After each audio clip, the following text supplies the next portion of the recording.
Good morning! Hey, guess what?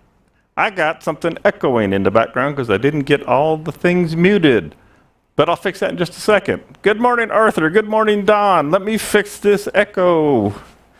Echo, echo, echo. There we go. How is everybody on this fine Monday morning? Hope we're doing well. What time is it? 7 after. I had a little thing happen. You know how this goes. And imagine, amazing, it took me 7 minutes to fix it. My microphone transmitter, just trying to clip it onto my pants loop, my belt loop.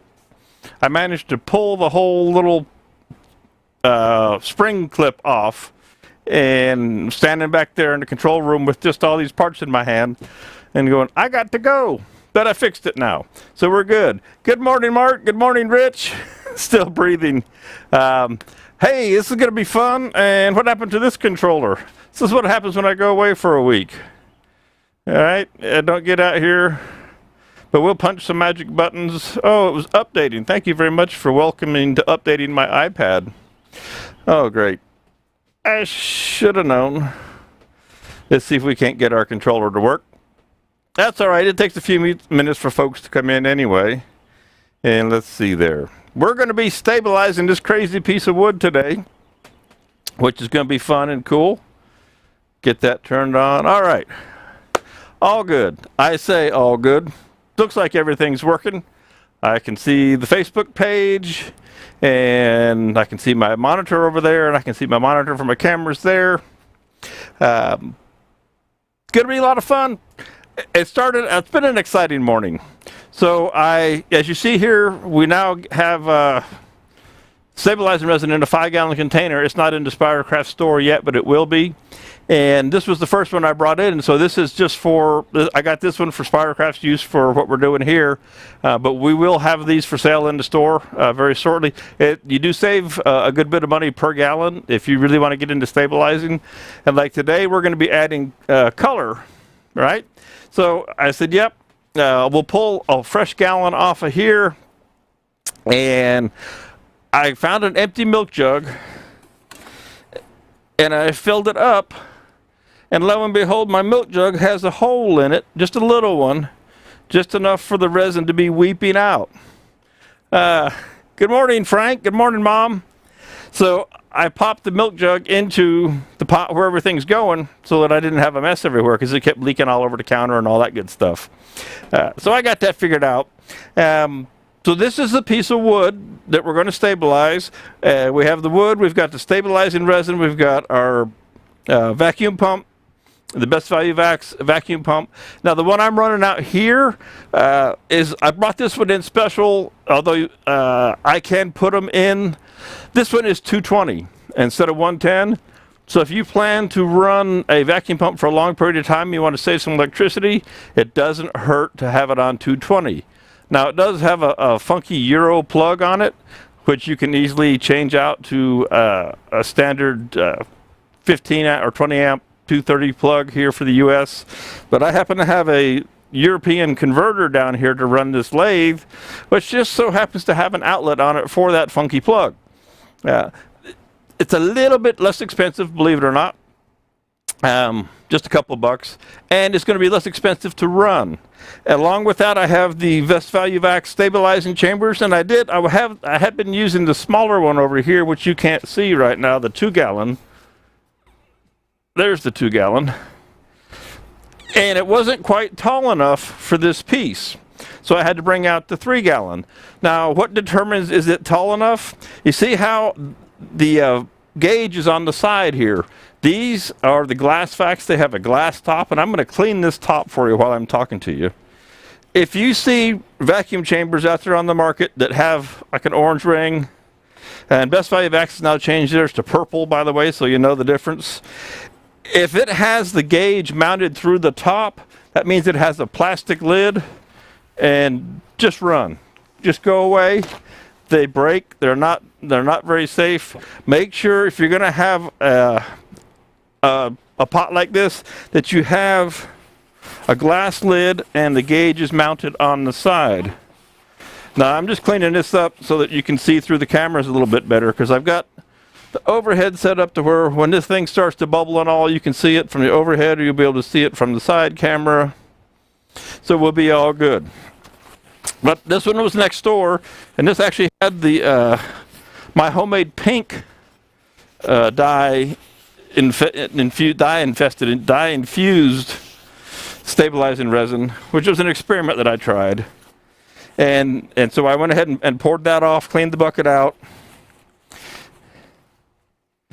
so that we're ready to go for yellow. And that's what we're going to use today, is yellow. And I'm going to do a little more cleaning because, like I said, I was fighting a few other things.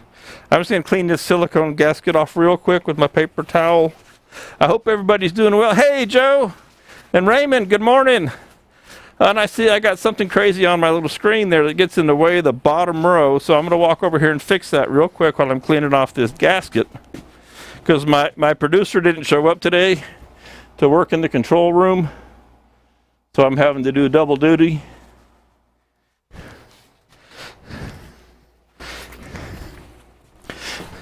But the control room is not far away in a building of this size. Mom says Dad's here, but he can't get to comments. Even on the fixed up computers. I was up at the folks' house there, as you guys know, or some of you know, last week cutting wood and helping my folks with their computers, getting them into the 21st century.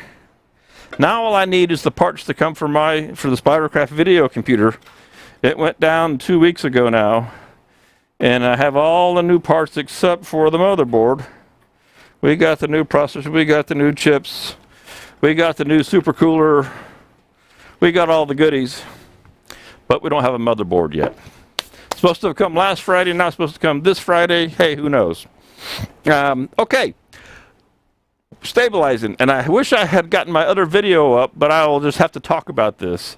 If you do want to see a video that I'm going to reference, go back to about a year ago in Monday Methods on YouTube, and find one of the stabilizing episodes, and you'll see a video run on the screen in the background of water boiling. And that goes to drying of the wood. Drying of the wood is a big question, and it's really important.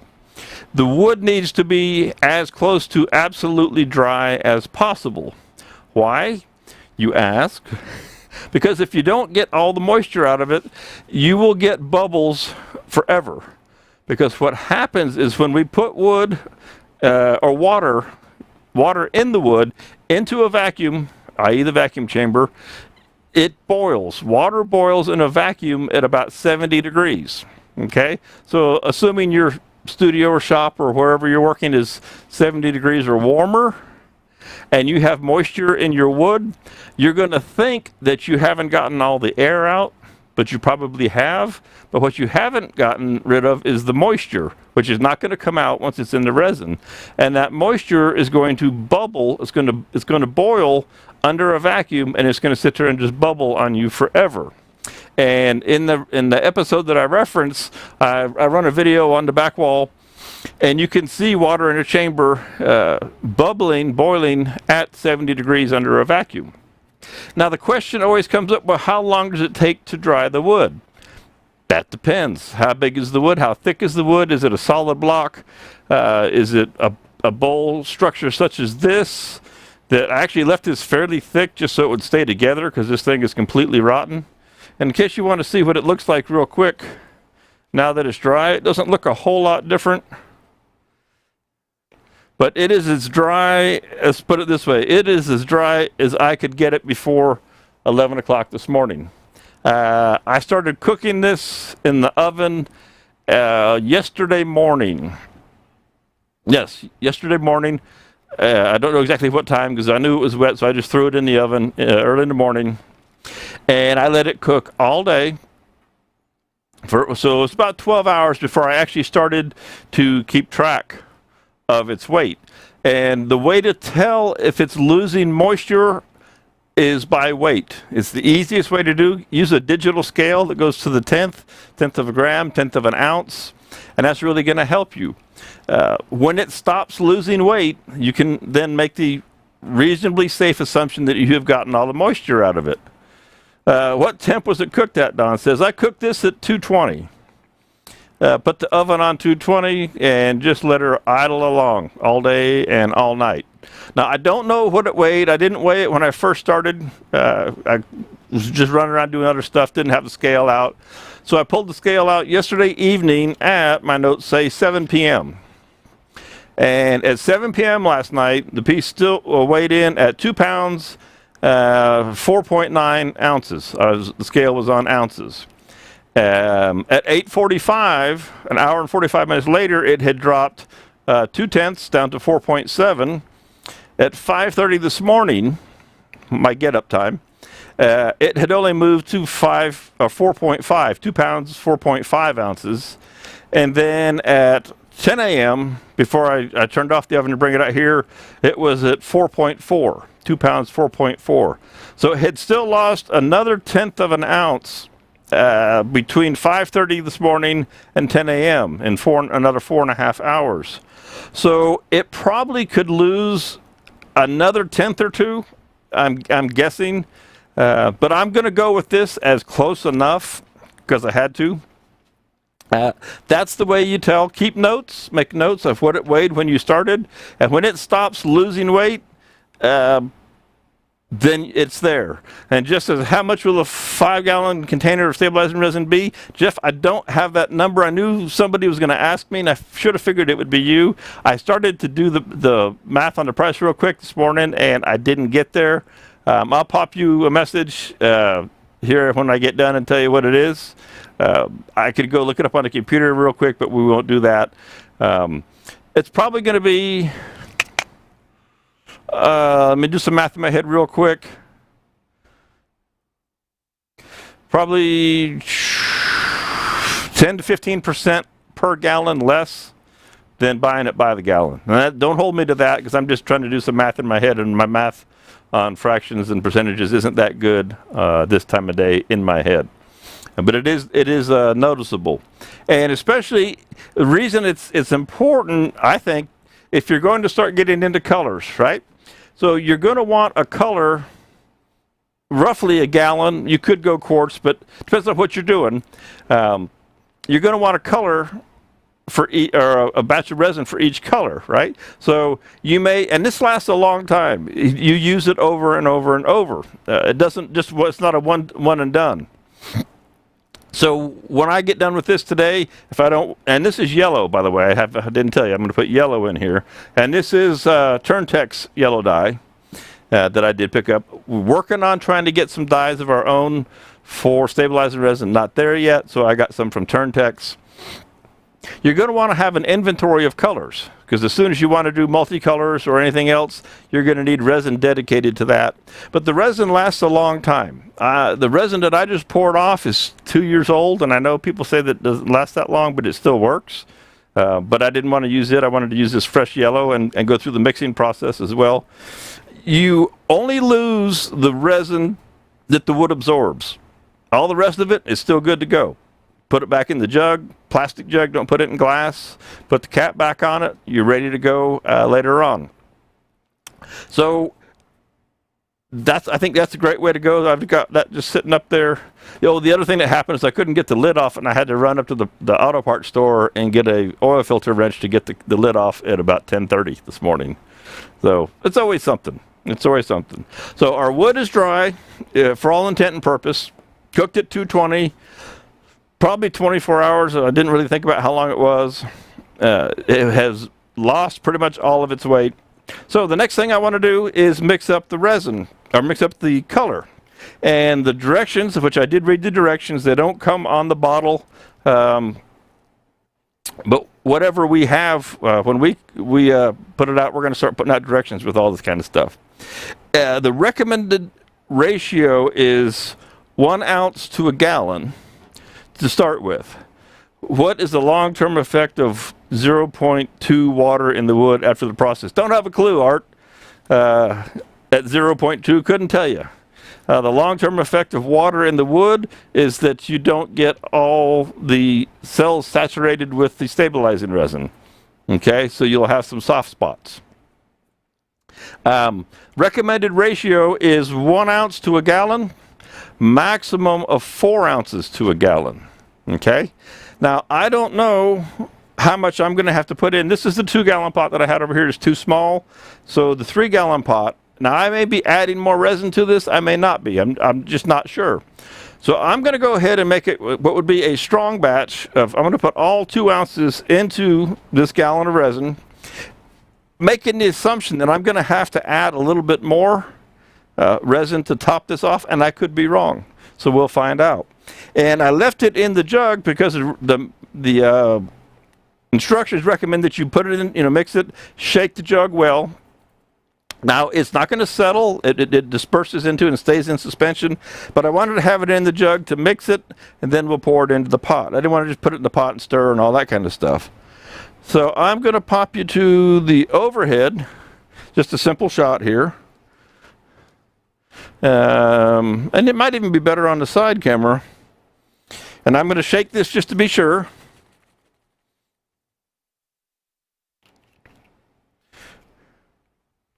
Pop the top here. And this is a yellow.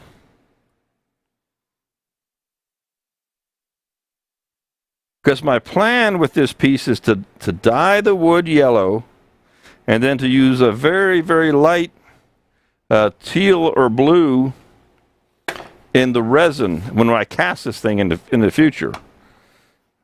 All right, so our dye went right to the bottom. So now we're going to shake.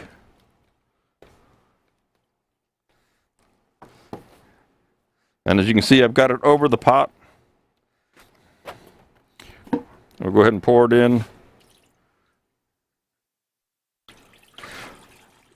Yeah, I probably should have, yes, as they would say, put gloves on, but you guys know how I roll. I don't even have on shoes today. I'm in my flip-flops because I'm not planning to turn anything. All right. Now, looking at this, I can see that for sure I'm going to be adding resin to this.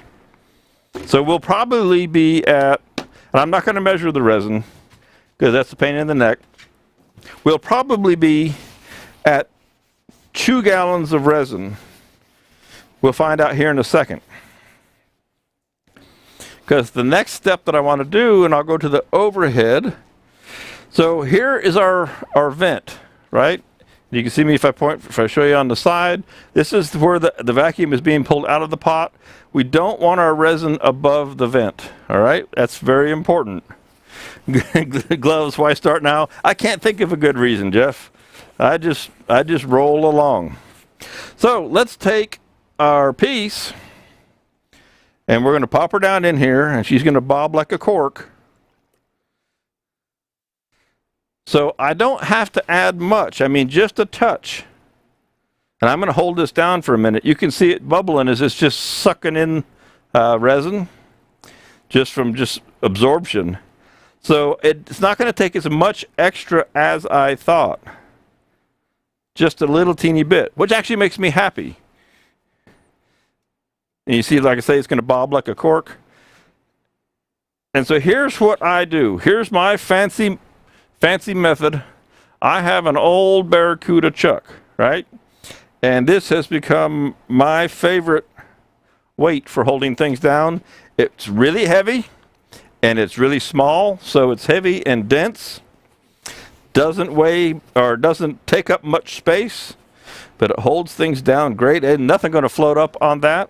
Okay, and so like I say, you can see the bubbles still coming up. That's just the resin starting to absorb into the wood on its own. All right, now let me get my 5-gallon jug, and I'll try not to make a mess doing this. Actually, I'm going to set this on the floor for a second, okay, just so that I don't make a mess. So bear with me as I get this out of the way and bring my 5 gallons over here. And I want to pour just a little bit in there. And I do want to go over the top because I know it's going to absorb. And again, I would do this up high, but I don't have it in a gallon, and I don't want to hold 5 gallons up in the air that high.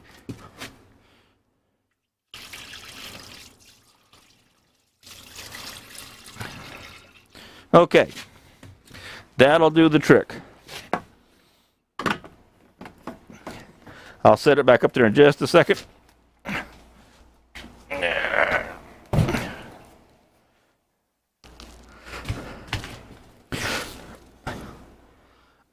There we go. So as you can see, I probably added about an inch of resin over top of the wood.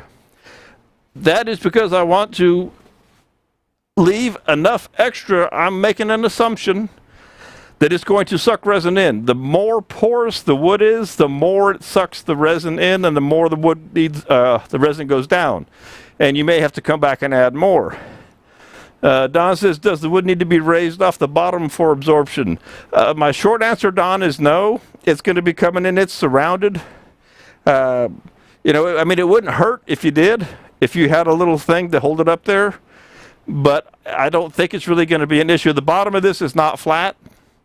It's got a little bump in the middle, so it's not sitting hermetically sealed down to the bottom, so the resin has gotten up underneath it. George says 41.40 per gallon, 328 from BVV. So that would be what we would be selling it for approximately. I may do a little bit better. So, you know, that's a dramatic savings off of the price. Okay? Thank you, George. So Don, I think it's, you know, it's safe. It's like I say, it rocks and rattles and rolls here. So, you know, the resin is getting in underneath perfectly fine. And again, like I said, I have added about an inch, about a 1 knuckles worth over the top of the piece. Okay? And it's just gurgling away. Now, one of the things that's really important to keep in mind here, and I'm going to turn that pot. So here's our inlet, outlet, if you will, where the vacuum is being drawn. When we turn the pot on and this starts to bubble up, this is what you have to watch. You do not want to be sucking the foam from the resin into your vacuum pump. A lot of people will run a secondary catch basin, if you will, or catch can, catch tank, recapture, or whatever you want to call it, so that it lands in another container and doesn't make it into your pump where it messes up your pump. So you don't want to suck it into your vacuum pump because you will tear up your pump. And I'm going to get a fresh paper towel because my hands have got a little bit of stuff on them. Rich says, get the glass beads in a mesh bag at the dollar store for weights. That would work. Rich, you know what the other thing is that I've been thinking about? I've actually resourced it. I just haven't done it. You can buy lead shot. You can buy it on, say, Amazon, 5 pounds, 20 pounds of lead shot for like a pack of shotgun shells. Bag that up. It's super heavy, super dense, so it would take small amounts to do it. So that's one of the things that's on my list of things to do, but you guys know how my list is. But the glass beads would work well, and I think the lead shot is the way that I'm going to go. Although I've already sacrificed this chuck. The gears are worn out in it. I don't think I'll ever turn with it again. So I don't worry about the chuck. And I have found that, you know, with the bags, well, and one reason I don't do the bags, guys, Rich, is because sometimes if I have a bag in here, you can't quite see what's going on. Of course, if you're doing it for yourself, that wouldn't matter. Okay? All right, so next thing. I'm going to leave the lid off for a second. The vacuum hose that comes with your pump, actually it comes with the vacuum chamber. BVV's got great hoses. I don't think it's really designed, and this is just something that I've come across. It's not really designed to be taken on and off and on and off and on and off. And I've done it a bunch because when I was doing these on the road, I was actually stabilizing at the woodworking shows when we were on the road. So I took the hose on and off every week or every weekend, twice a weekend. And the little seals inside, right down inside here, the little seals, they start to kind of wear after you've done it a whole bunch of times. They're not really designed for repeated on and off. So it's better off to leave it connected. And typically I do. And this was next door, so I had to run over and grab it because it was on another chamber that's next door. So I'm just going to hook up my hose to the chamber.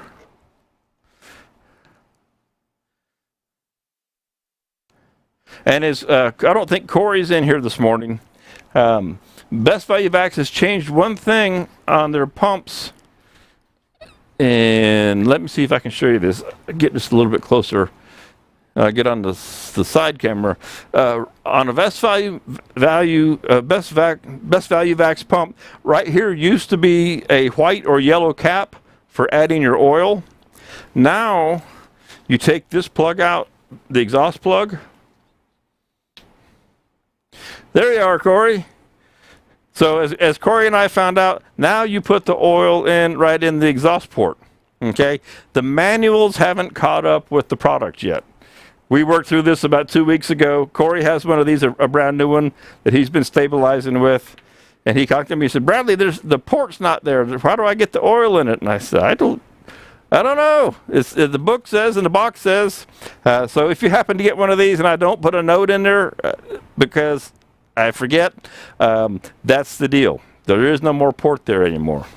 Okay, so I've got my hose hooked up on my pot. And hook the hose up on my pump. And again, if you can leave these connected, you are much better off.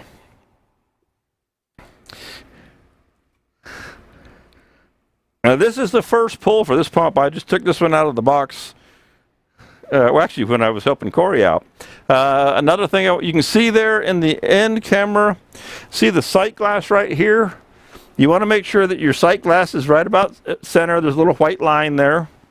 And it is recommended that you change the oil after every pull of a vacuum, if you will. I don't know that that's necessary. And honestly, I don't change it after every single one. That's kind of excessive. I'll say all the pump oil in the world if you want, but I'm thinking you can go a little while. When it starts to look a little cloudy, or if it's pulled up resin, then certainly change it. But the way I do these, I don't let them run for a long, long time. Some people leave their pumps run 20, 30, 40 hours. I'll pull the first vacuum like we will today, and I'll let it run 10, 15 minutes maybe. Now today when we're talking, I won't let it run that long. But I'll pull the vacuum, and then I'll just shut it off, and I'll just let it soak. And then because I work right here, I'm always here, I'll come by once an hour in a day or every couple hours, and I'll pop it on for 10 or 15 minutes and do that, and just let it pull a vacuum again. Now, one of the things that's also important to know about the vacuum is when you pull a vacuum in here and you leave the vacuum in the chamber, leave the chamber under vacuum, it becomes static. It's no longer actually trying to draw anything. It's just sitting at a static state where it was when you turned off the pump. So it's not going to actually draw anymore air out per se, but the resin, I was going to say the water, the resin is going to continue to soak into the wood. This is a single color dye today. In the future here I'll be doing multiple color dyes, a two-stage dyes program, but we're just going with a single color today. But that's all I do. I keep it pretty simple. I like to keep most of my stuff pretty simple. So instead of leaving it run and unattended and worrying about burning up pumps or if anything else was to happen, I just run it for, like I say, 10, 15 minutes, shut her down, let her soak, another 10 or 15 minutes. And I might spend a week doing that because I'm usually not in a hurry. And that's what I'll do with this piece. I'll pull vacuum on this on and off all week. Today's Monday. And I'll probably do it on and off through Friday. Then I'll cook it this weekend. No, I won't, as I think about it, because I'd have to go do a demo in Augusta on Friday, and I'm leaving town again Sunday. So in 2 weeks, but I'll still do this. In 2 weeks, there won't be a Monday Methods next week, where I'm going. I will be out of town again. I will pull vacuum on it all week, and I'll just let it soak. I'll just let it keep soaking while I'm out of town. Then I'll go ahead and cook it in the oven. Now, what happens with the cooking? How do we do that? Well, this resin needs to be between 190 and 210 is roughly what it asks for. And how long do you cook it? Well, how thick is the piece of wood? You need to get the piece of wood to that temperature. It's just like your turkey at Thanksgiving. The only thing is you can't stick a thermometer into the heart of your chunk of wood. You need to get that temperature at the center of the piece of wood for at least 10 minutes, preferably 15 or 20. You cannot overcook it, but you can undercook them. And I am told that if you don't cook it long enough, if you try to recook it, it doesn't work. I still haven't understood that one, and I haven't pursued it real hard. But always go ahead and err on the side of extra long on the cooking. Okay? Now, this one I dried in the house in the big oven because I knew it was going to take a long time. I literally let it run all day and all night. I don't want to leave my oven next door, which right now is just a toaster oven. I don't want to leave it on that long, but I know that this will cure in the toaster oven in probably an hour, hour and a half. And so I keep an eye on that. And eventually I'm going to put a household oven, a 220 household oven over in the other shop so that I can cook out there. Because cooking this resin makes a lot of smoke, a lot of fumes. Don't do it in your house.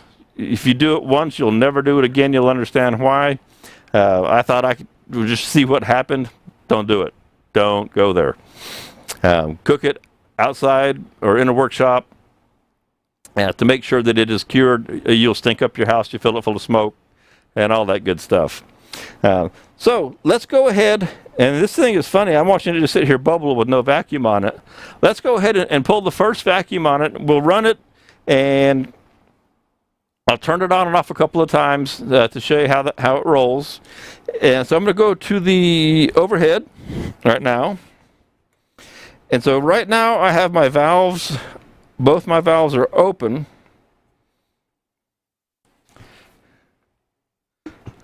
I'll make sure this is centered where you can see it in there. I'm going to go ahead and turn my pump where it's easier for me to get to the switch.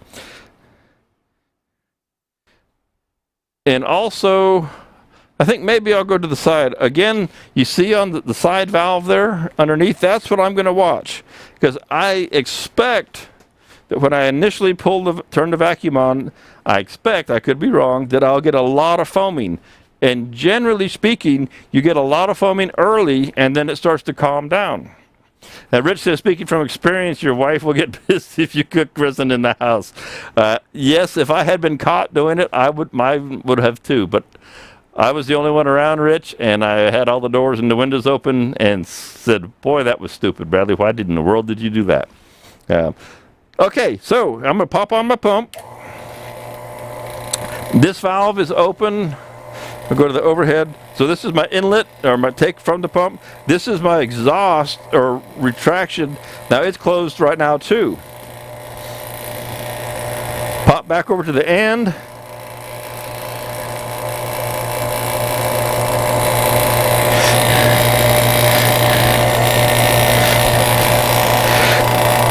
And I must have a vacuum leak somewhere. Because I'm not pulling any. I haven't tested this. So it's kind of embarrassing. Because I'm not pulling anything on my gauge. You should always test before you go live with your vacuum.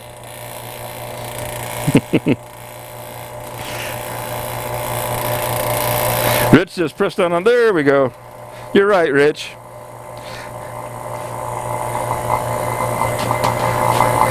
Now you can see it starting to bubble. And as soon as it comes up, I'm going to bleed the valve over here. I'll pop you to the overhead. And I bleed a little bit off and let that down.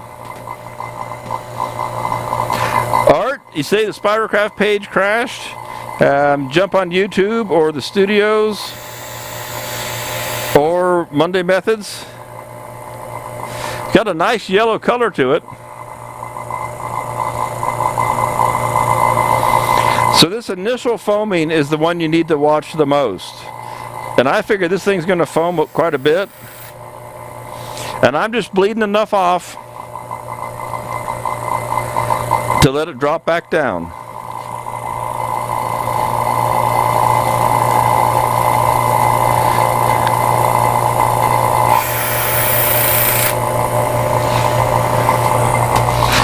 Yeah, Rich, it's interesting. That's the first time I've had to push down on a lid to get it to seal. But then again, I was messing with it a bunch.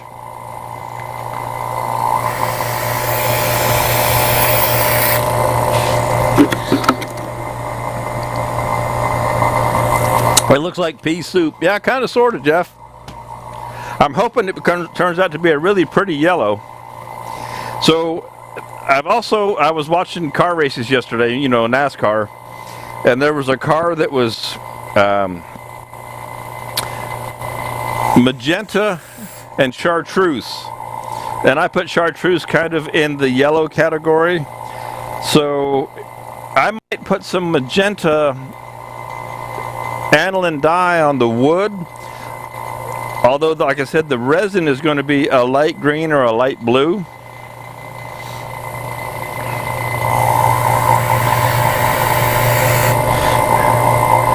So it'll be fun to see how this piece comes out in the end. And you can see each time I bleed this off that it's a little less violent as the foam comes up. And eventually it'll just be kind of like a little light rolling bubble, or boil, excuse me.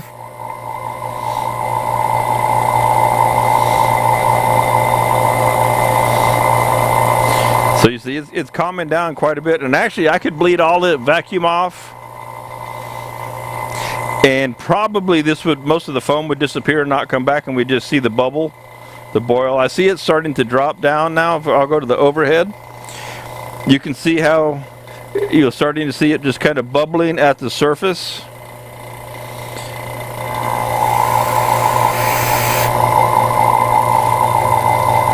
And so this is just going to continue, and it's sucking the air out of the wood. That's our goal here. And so what we're doing is we're replacing all the cavities at the cellular level of the wood with this stabilizing resin. That's what's going to make it what I like to think of as wood plus resin when it's all said and done. Or in this case, maybe resin plus wood. Just depends on how rough your wood is and what shape it's in.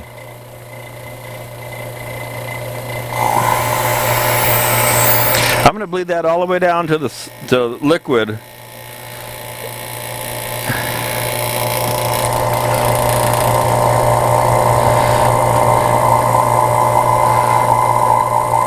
Because we should have a lot less foam now. And if you're wondering what kind of vacuum we're pulling on the gauge, I'll look over here and see in a second, since I just bled that off.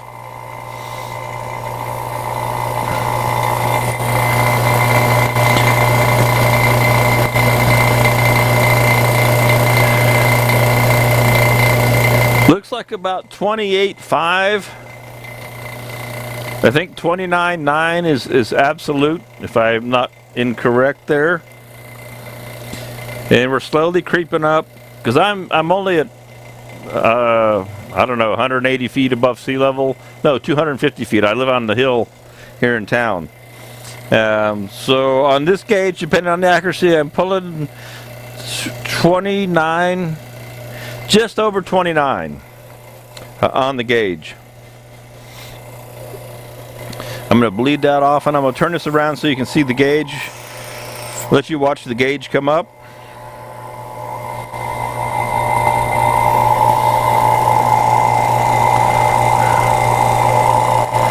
There we go.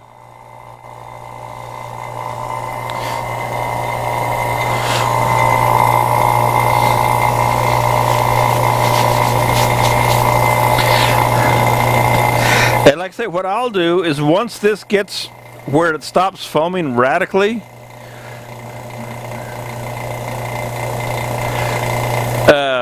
so Mark says, from what you're saying about this process, it would be like a super thin epoxy. Pretty much, it really is a Mark. It is a resin that's it's really literally the consistency of water, especially Metter water, which has a bunch of junk in it. It's very, very light bodied. It's not thick at all, and it actually cleans up with soap and water. So if you want to clean your chamber out, you can clean it with soap and water. So where's that gauge? That gauge is holding almost, yeah, it's holding steady just past 29. Now it's interesting that, sorry about that. Hey, we're starting to get some more foam, kind of like a second round of foam here. As I leave that vacuum on a little longer. And as long as I don't get up to the valve outlet, I'll let it go ahead and pull that. This pump is nice and quiet. I'm really happy with this pump. It's not making any, I don't know how much you can hear it in the background. If at all, there is a noise gate on my audio. I'm curious, anybody, can you guys hear the pump running at all in the background? I'm not sure if you can or not. Let me know.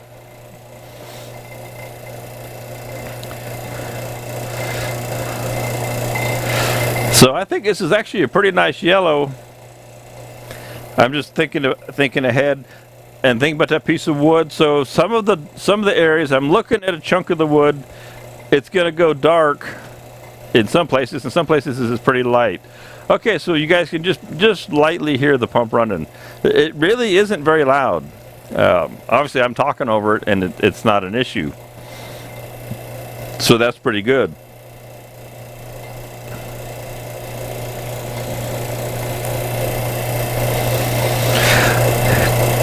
And so this is the part where it just goes on and on.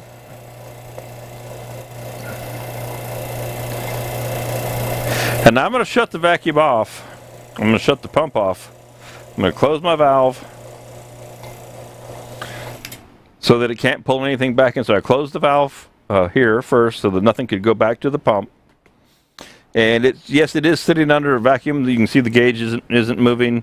We'll check that in a little bit and see if it leaks down.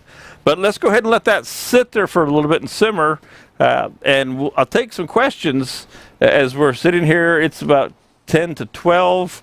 I knew this would be a little bit shorter Monday Methods today because you can only go so far with this process. And I don't have anything to cast today and things like that. This is a really fun way to take pieces of wood, and I'm gonna pop you overhead while I walk in front of the camera real quick.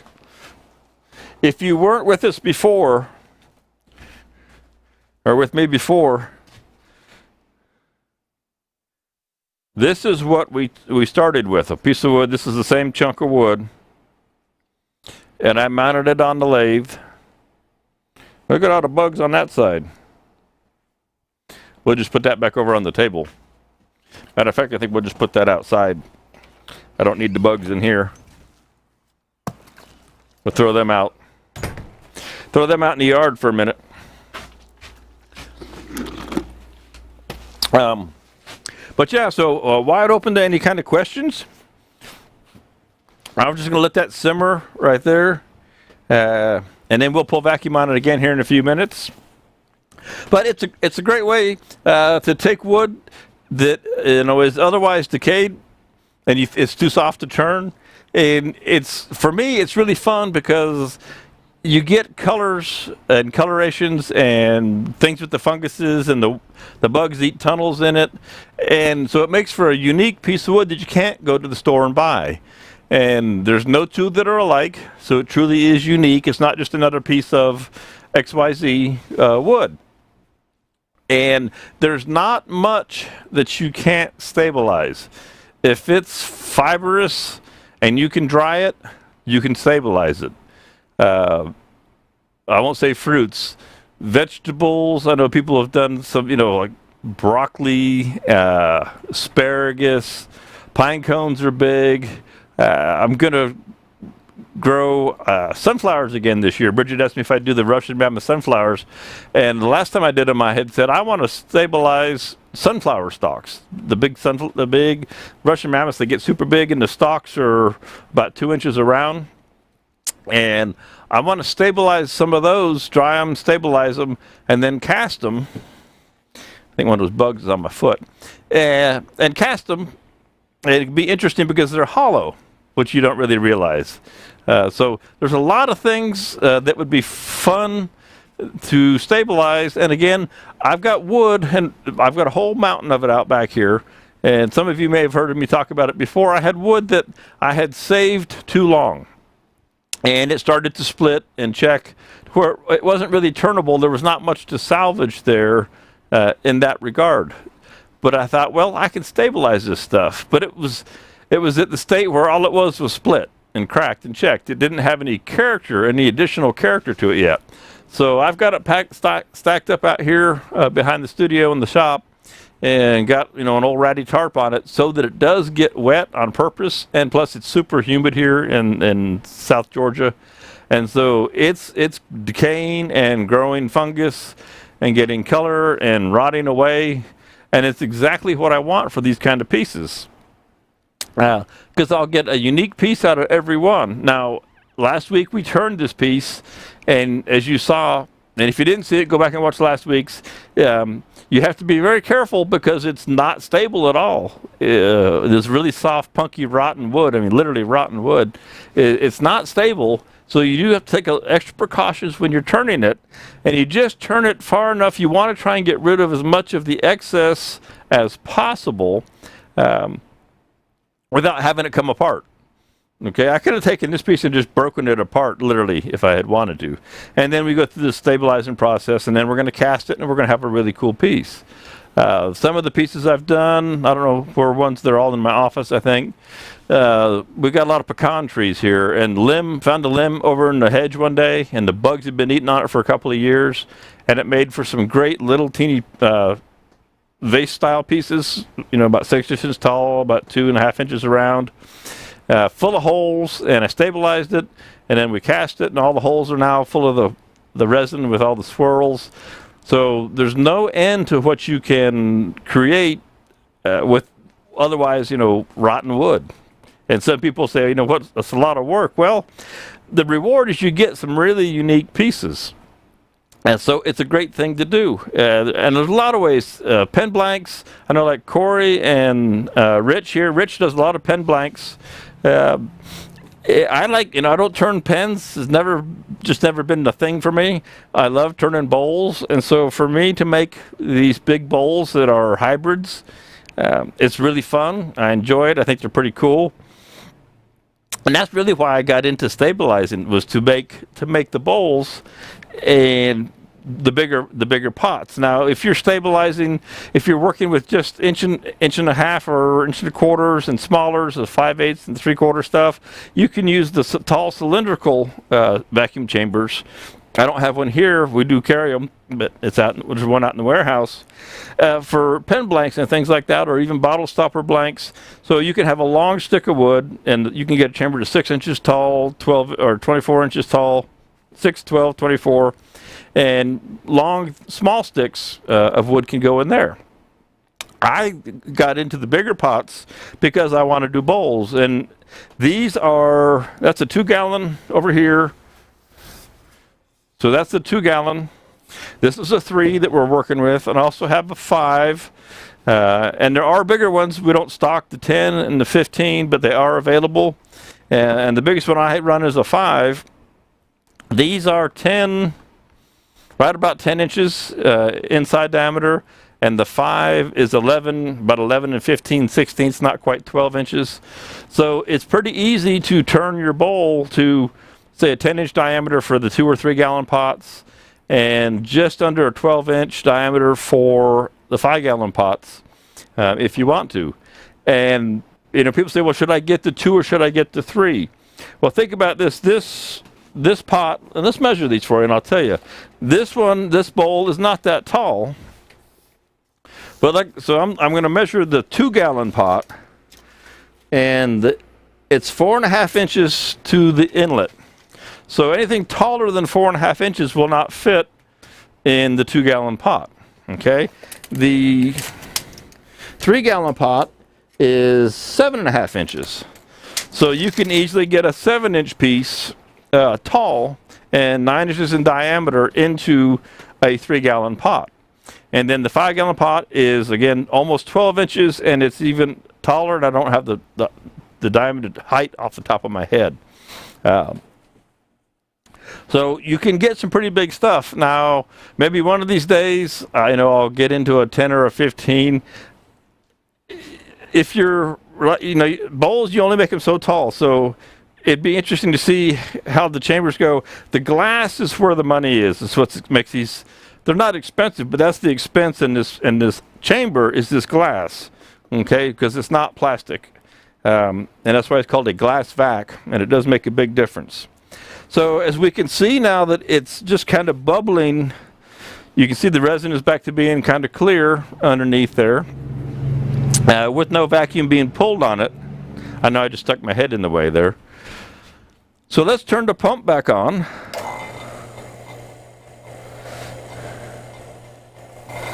Pull the vacuum back at it. And bring her back to bubbling life. We'll pull a little bit more out of there. Kind of curious to see what it does. I keep probably leaning my head in that, so I'll put you to the side shot there.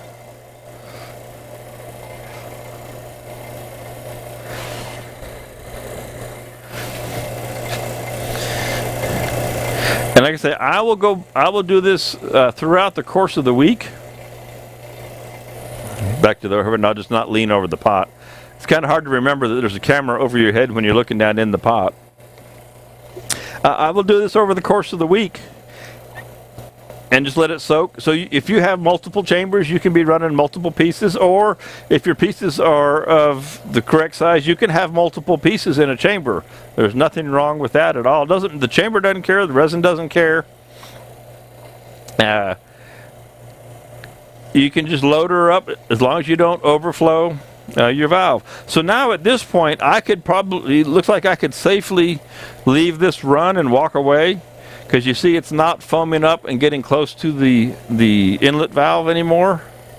I'll turn this around, turn the camera and spin this around. So it's safe if you wanted to walk off now and let that keep pulling the vacuum. The chances of it foaming up, that initial foaming is now, that high rapid foaming rate is gone. So you can just let this guy cook away. Okay. And that's what I'll do is, on and off throughout the week. I'll let it soak and I'll pull vacuum, and I'll let it soak and I'll pull vacuum until it doesn't bubble anymore.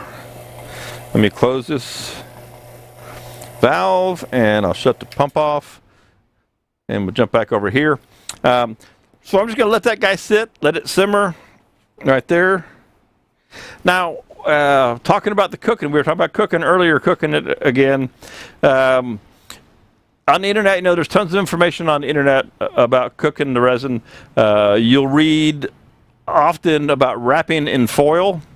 The reason for the foil, people wrap in foil, the foil has nothing to do with the curing process whatsoever. It's merely to keep the toaster ovens clean. I just have a drip pan in mine, and I put foil in the drip pan until I lost it, because the resin will ooze out of the wood when you start the curing process and drip down, and it's hard to get rid of. It crystallizes and sets up. So if you have it either in foil, where you can unwrap it, or I like to just leave it open so I can kind of watch it and see what's going on, and just have foil in the drip pan down below. Then you throw the foil away. But you can keep an eye on it in your toaster oven. Toaster ovens, that's a whole nother area. Toaster ovens are notoriously inaccurate for their thermometers, or their thermocoupler temperature sensor, and the knob. The knob is irrelevant. It's merely a reference point. You need to get an additional thermometer, an oven thermometer, as accurate one as you can. You can buy very fancy add-on thermocoupler controllers that will make sure that it stays, within a couple of degrees of whatever set temperature. That's the thing about you buy a $40 toaster oven, it may go to 220 or it may go to 190 or wherever, and say you get it figured out on the gauge, but it cycles on and off, and how big that swing is between where it kicks on and where it kicks off can have an effect. So you kind of want to experiment. Now, I've been lucky with the toaster oven that I've got over next door. I've never had, knock on glass or whatever, I've never had a piece not cure. And another thing that you can do if you're starting to wonder about your stabilizing resin, get a glass, like a shot glass, but glass, not plastic, and just take a little bit off, go put it in an oven at 190 to 220, and it should start to gel in about 15 minutes, give or take, and then set up fully if you leave it in there. So if you're ever starting to wonder about, is your resin still good, you can go ahead and test it. Rich says he uses an electric smoker for $50. Rich, does your electric smoker go hot enough to cure? Will you get it up to 220 or 200? I guess you would. I know. Like Zach runs a big one. I saw him when he finally started doing that. And I've seen a lot of people using the electric smokers with mixed results. So you've had good luck with yours. I know some people have and some people haven't. They didn't work all that well, or they weren't consistent. I'll wait for your response because I know there was a delay in the loop. It gets hot enough. Well, that's cool, and it's probably tall. And some of them I've seen. I looked at them and looked into them a little bit. Again, I'm going with the 220 because I want to save the electricity and have the room. Now, he's got the room, and you've got the room in a smoker, but you're still running 110. And over time, I don't know what your electricity rates are, but like ours are crazy here. So I want to do everything I can to keep my influence out here in the shops on the electric bill down. So yeah, make sure that you get a secondary thermometer to keep track of it, of the heat. And again, it's going to be a little bit of trial and error for how long does it take to get that piece. If you've got a 4x4 or 6x6 blank of something really dense that you stabilized, sometimes might wonder why you would stabilize something that's really hard and dense anyway, other than to get the color into it. So it's a little bit of trial and error. The stabilizing is relatively straightforward in itself. The color, not so much, but still, cut a cross section off of a test piece and make sure that you got cured all the way in. I have found a piece one time that I didn't get resin all the way inside. So obviously, soaking, vacuum, it didn't get there. It's only happened to me once. Black palm is much easier to turn after stabilized. Yeah, palm, Rich, is one that I've always wanted to play with, and I've heard it's like trying to turn. What's the word I'm thinking of? Not a weed, but it's real fibery, and so I can see how stabilizing it would make a big difference. So yeah, there's a lot of things that can be stabilized that otherwise are kind of a nightmare to turn. One thing you will find, at least that I find, and I know Rich is here, and I know Rich does a lot, I find that the stabilizing resin is much harder from a durometer or shore durometer standpoint than the epoxy or the urethane resins that we cast around the stuff. I find that the stabilized resin is quite hard, and it will take a toll on tools pretty quick. That's why we want to get it pretty close to where it needs to be, if we can. It still turns fine, but it's definitely noticeable. And I know Corey was talking about the same thing, that he noticed it was harder than the epoxy and the urethanes. First time I turned it, yeah, Rich says, yes, it is harder. First time I turned it, I said, holy cow, this thing's hard as a rock. What in the world? So that was an interesting experience. Hey, Roy, you made it. Roy, I'll give you a holler this afternoon. I popped you a text there just before I got out here and got live, but I'll catch up with you here when I get done. We're trying to get Roy set up on a lathe where he can get to it from low angles and get to the ends and the sides. I met Roy. Roy's a great guy. I met him at the woodworking shows. Clean that off. The woodworking shows virtual. And oh yeah, if I hadn't mentioned, I know I mentioned it last week. Spirecraft will be virtual at the AAW, so I'll be out here doing my usual gig for the live retail. I'll have the product backdrop and be doing that, and waiting for the SWAT registration to come through. I don't know if there's any SWAT folks in here or not. I don't know if Jim Brinkman is in this morning. Waiting for SWAT registration to open up so we can get that set up. And I was asking Elizabeth Ross about turning Southern style this morning and waiting to see if that symposium, which happens in North Georgia in September, if that's going to open up this year. So trying to get some things put back together, trying to get us out there live in person again. Got to call into the woodworking shows as well to see if there's a possibility of a fall schedule. Don't know for sure if there's going to be one or not. But I think there probably will be a 2022 what they call winter, and I think we will get to go back out on the road once again. So looking forward to all that. Let's pull a vacuum on this thing one more time.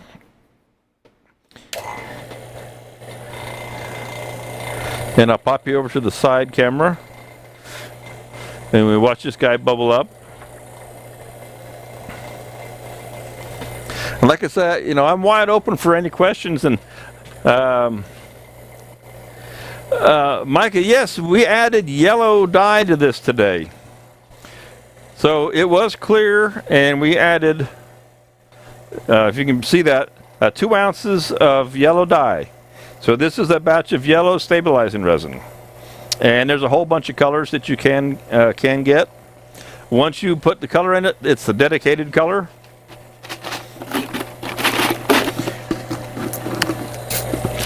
And today, this is a single color stabilizing process. In the future, I will do a multicolor, so that because that's a more complicated process. Oh, I see. You see I'm in my favorite shoes today, my flip-flops, since I'm not turning anything. I live in flip-flops.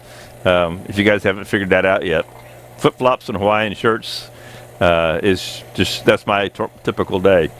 You bet, Micah. Lots of colors, and there's lots of different dyes. Some work better than others. You weren't here earlier. I was talking about Spirecraft here. We're working to get our own line of dyes for stabilizing resin. We have the Chromacraft dyes for casting resins. Would like to get a stabilizing resin dye also, so we could play with some special colors. There's a lot of colors out there, and there's some colors that I would like to see that you can't get. So just it's a long-term project trying to get that put together. Coming up with the colors, and adding the color to the wood. And it's one of the things about it, and I'm going to leave that run for a little bit. One of the things about the color is you got to experiment with it, because you don't know if you have to learn that you get the color all the way in. If you don't get the color all the way into the piece, then when you turn it, depending on what the nature is, you end up with color, no color, and that could be an issue. Although it would actually be okay with me if this didn't completely color, because then I could show you a way to color it with the aniline dyes over top of this resin, which I'm actually going to do. I will be putting the aniline dyes on this piece of wood before it gets cast. So the wood is being dyed yellow. Now there's also some wood on here that has sealer on it still. It's still got anchor seal, believe it or not, the very top edge and the sides. So I don't know how much of this I'm going to turn away in the end, but I'll cast it, and then we'll turn it to wherever. And I may end up with some spots that I want to color. Yeah, Rich, the Chromacraft dyes, they won't work in the stabilizing resin. I've just thought about it. I've got Chromacraft dyes for the casting resins.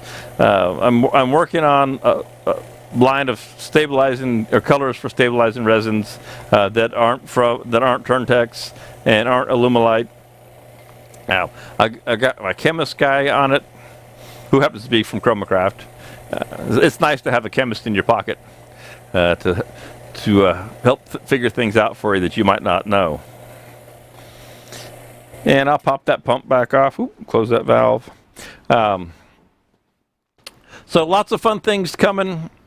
Like I said, this is going to be a short episode today because we pretty much are where we are. It's about all we can do on this one. If you came in late, like Micah or Roy, it's on. Go to YouTube and catch the replay.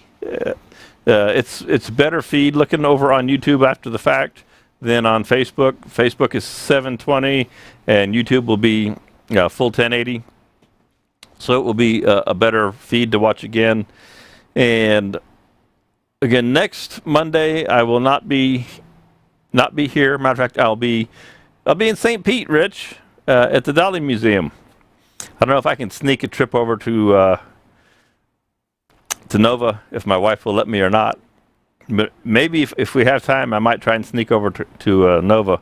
We'll be there Monday and Tuesday. We're going to the Dali to the Van Gogh exhibit. So a couple days down there in the old hometown. That's where I grew up. But anyway, gang, I will wait just a couple more minutes if anybody's got any kind of questions that I could help answer for you that I haven't covered so far today on stabilizing with what we're doing here. Let's see. You're welcome, Art. Yeah, I know, Rich. I know you guys are up in Clearwater, and we may have to go over to Clearwater Beach. So I know I'm in the neighborhood. It's a matter of a question of whether or not I can get permission to work a little bit on vacation trip. I've been getting a lot of vacations in here recently, which is nice. I did cut a bunch of wood while I was up north this week at my folks' house. I cut that one 700-pound log into blanks, and I've still got 2 more to go. So I have wood for the product videos, and I've got a demo I'm doing in Augusta this weekend, and I needed a piece for that. So finally back into greenwood. I'm not having to turn sycamore anymore, although I still have some. I got some poplar, nice poplar that I like poplar. Some people don't care for it, but it's great for color and other things like that. If you work on a vacation, it's now still a tax write-off. It's always been a tax write-off if I worked on a vacation, Rich.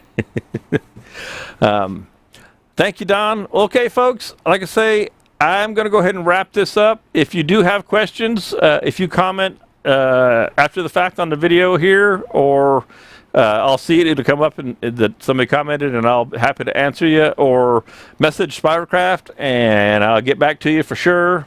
Without a question. Roy says I stabilize my stuff overnight, and then all the next day I see his large bubble once in a while and no small bubbles. That's a good deal, Roy. Just run it till there's no more bubbles. Okay, gang, thank you very much. Appreciate you coming by. I hope you picked up the tips. Again, if you got questions and you didn't get them in here, carrier pigeon, smoke signals, messenger, text, any of those, phone calls, it all works. Happy to help you out. I'm going to turn the pump back on just for fun. Let it bubble. Put on the overhead camera until I go turn off the feed. Thank you, everybody, and I will see you in 2 weeks. We'll be here Thursday night. I'll be out here Thursday night. So if you're not familiar with Thursday night, join the Spiracraft Wood and Resin Turning community on Facebook. And Thursday nights at 7 p.m. Eastern, I come back out here to the studio, and we have a video chat conference. And whatever topic is on your mind and what you might want to know or talk about, sometimes it has to do with turning, sometimes it has nothing to do with turning. But we have a lot of fun, and I'm out here for an hour. And again, any topic is open. I like it to be revolve around what we did here today on Monday Methods. That's kind of the impetus of it. But y'all come visit with me on Thursday. And again, I won't be here next Monday, but I'll be back the following Monday and ready to roll with this piece and cast her up and all that good stuff. All right, that's enough of that. Thank you, and have a great and safe week. And I'll talk to you soon.